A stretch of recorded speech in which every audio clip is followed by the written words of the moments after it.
Nijen is gaan het buitje naartoe gekomen met zijn kaar en zijn adjudant.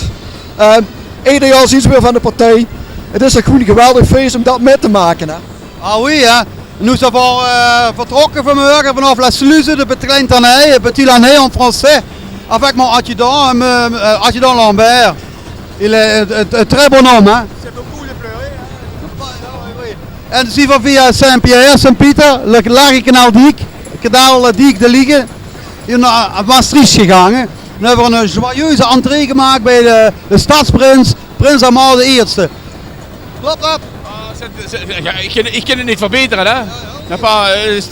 Het is wat hem ziet, hè? Normaal houdt er een heleboel uit zijn nek.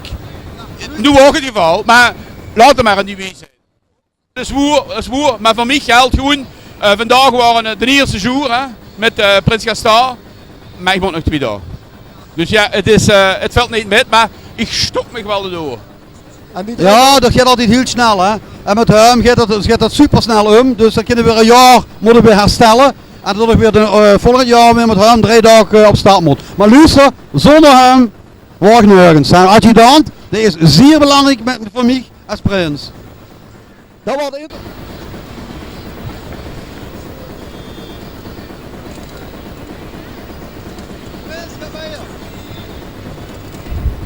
À tout à l'heure, on se dit ça. À la prochaine fois. Bonjour.